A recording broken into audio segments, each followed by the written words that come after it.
तस्वीरें भी हम आपको दिखा दें जो लगातार जिन लोगों ने वोट डाला है उनकी सामने आ रही है। सबसे पहले तो जो दिग्गज हैं उनकी तस्वीर, अरविंद केजरीवाल, किरण बेदी और अजय माकन, ये तीन चेहरे अलग अलग पार्टियों के सीएम कैंडिडेट के। लेकिन इस बीच साथ ही हम वो भी तस्वीरें आपको दिखा रहे हैं जो आम जनता की है, जो दिल्ली के वोटर्स की है, जिन्होंने आज अपने मताधिकार का प्रयोग किया है। शीला दीक्षित, किरण बेदी, शर्मिष्ठा मुखर्जी, अजय माकन, डॉक्टर हर्षवर्धन और सौरभ भारद्वाज, लगातार पोलिंग बूथों तक लोग पहुंच रहे हैं। लेकिन अभी तक जो शुरुआती जानकारियां आ रही हैं उनके मुताबिक बूथों तक लोगों के पहुंचने की संख्या थोड़ी कम है। ये किसके लिए चिंता का सबब है, इस पर भी हम अभी विचार मंथन करेंगे। खास मेहमान लगातार हमारे साथ बने हुए हैं। विनोद शर्मा जी हैं, सीनियर जर्नलिस्ट, साथ ही साथ अवनीजेश अवस्थी हैं, आरएसएस थिंकर, हमारे इनपुट एडिटर सुकेश रंजन है, अभय वर्मा जी भी थोड़ी देर में हमारे साथ जुड़ जाएंगे, मुकेश नायक होंगे, आरती मेहरा भी होंगी। शुरुआत सुकेश मैं आपसे करना चाहूंगी। ये तस्वीरें तो हम देख ही रहे हैं, लेकिन जो शुरुआती जानकारियां आ रही हैं, बूथों तक संख्या लोगों की थोड़ी सी कम है, ये किसके लिए चिंता के संकेत हैं? नहीं, ये बहुत शुरुआती रुझान आप कह सकती है। 11 बजे, अभी पूरा टाइम बचा है। पिछली बार भी 65% पोलिंग हुई थी और दोनों पार्टियों की, इनफैक्ट तीनों पार्टियों की, तीसरी हम रेस में नहीं मान रहे हैं क्योंकि वो खुद को ही रेस में नहीं मान रही है कांग्रेस पार्टी। तो दोनों पार्टियां, खासतौर पे जो प्रमुख पार्टियां हैं, वो पूरी ताकत लगा रही हैं कि उनके लोग बाहर निकले।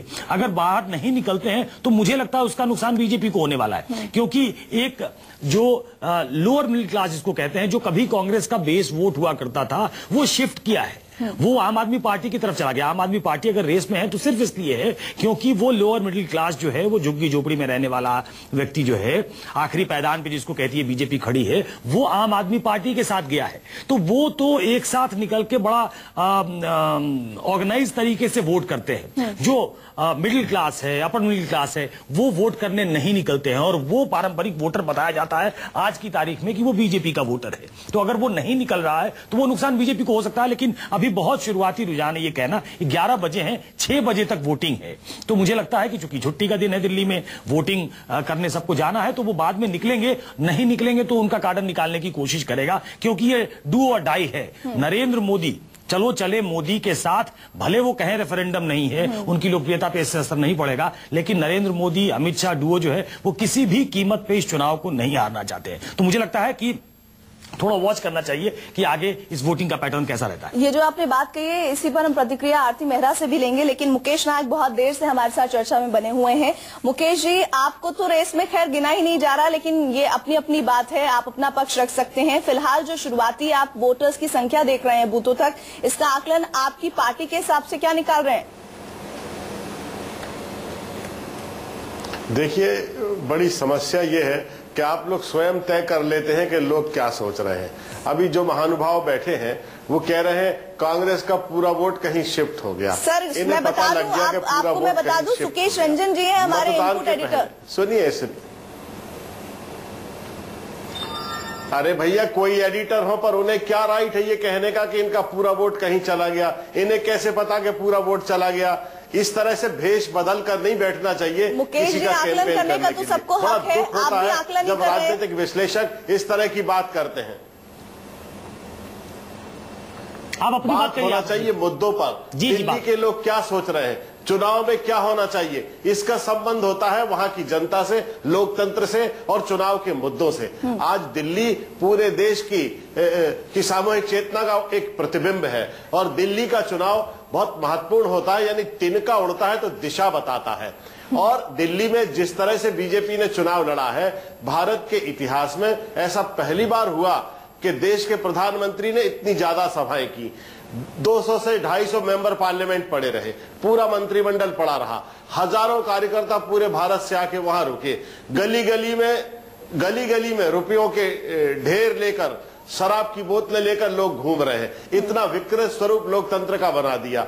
और बीजेपी खुद कह रही है कि आम आदमी पार्टी किस तरह के हथकंडे अपना रही है। हमने ऐसा तो नहीं किया चुनाव में, हमने पारंपरिक ढंग से चुनाव लड़ा, हमने लोकतांत्रिक मर्यादाओं का ध्यान में रख के चुनाव लड़ा। हार जीत अपनी जगह है। 15 साल हमारी सरकार थी दिल्ली में और 15-20 सालों में किसी भी राजनीतिक दल का एक समय ऐसा आता है कि लोगों के भीतर एक परिवर्तन की इच्छा होती है, लोग प्रयोग करते हैं, नवाचार करते हैं। और अभी 1 साल हुआ है कांग्रेस को बदले हुए दिल्ली में। 1 साल में थोड़ा बहुत गुस्सा कम हुआ है कांग्रेस के प्रति, जो एंटी इनकम्बेंसी फैक्टर था उसके हम लोग शिकार हुए हैं, हम इस बात को मानने के लिए तैयार हैं। लेकिन ये कहना कि कांग्रेस खत्म हो गई, कांग्रेस अप्रासंगिक हो गई, कांग्रेस का वोट यहाँ चला गया, भाई साहब जो बैठे हैं उन्होंने तय कर लिया कि कांग्रेस का वोट यहाँ चला। मैं आपके पास आऊंगी जी, मैं जवाब दे दूं। मुकेश जी, आप बहुत गुस्से में दिख रहे हैं। ये एक विश्लेषण है जो आम तौर पे कोई भी राजनीतिक व्यक्ति करता है, आप अपने तरीके से कर सकते हैं। लेकिन आप भोपाल में बैठ के दिल्ली की नब्ज तो आपको पता है, और जो आदमी यहां जमीन पे दिल्ली में है, आप कह रहे हैं उनको कुछ पता ही नहीं है, तो वो ठीक नहीं है। मुझे लगता है कि ये आपके लिए चिंता का विषय है, और ये कांग्रेस पार्टी के लिए। 15 दिन दिल्ली में रहा हूँ जी। नहीं, आप रहे होंगे, आपने प्रचार दिल्ली में रहा हूँ, आपने प्रचार गली में दिल्ली में घूमा हूँ। सुनिए 1 मिनट मेरी बात सुनिए, 1 मिनट मेरी बात। जी बताइए। मैं चौथी दफे एमएलए हूँ, मैं 5 चुनाव लड़ा हूँ, मैं 12 दिन दिल्ली की एक गली में घूमा हूं। लेकिन राजनीतिक विश्लेषण आप करिए, और ये बहुत स्वाभाविक है, हमें स्वीकार है आपका राजनीतिक विश्लेषण। लेकिन लगातार ओपिनियन बनाना, लगातार एक ही राग एक ही ढोल बजाना, ये ठीक नहीं है लोकतंत्र के लिए। चुनाव के पहले चुनाव खत्म हो जाए, उसके बाद ये सब बात करिए। विनोद जी, आपकी बातों पर मुस्कुरा रहे हैं, लोगों पर होता है। कमेंट भी ले लेते हैं। विनोद जी, ये बात तो है ही, नाराज होना जायज भी बनता है मुकेश नायक जी के लिए, जब इतना खिलाफ में सब लोग बातें कहें। लेकिन आकलन है, और उसके नतीजे भी आ जाएंगे 10 तारीख को सामने की क्या तय किया है दिल्ली की जनता ने।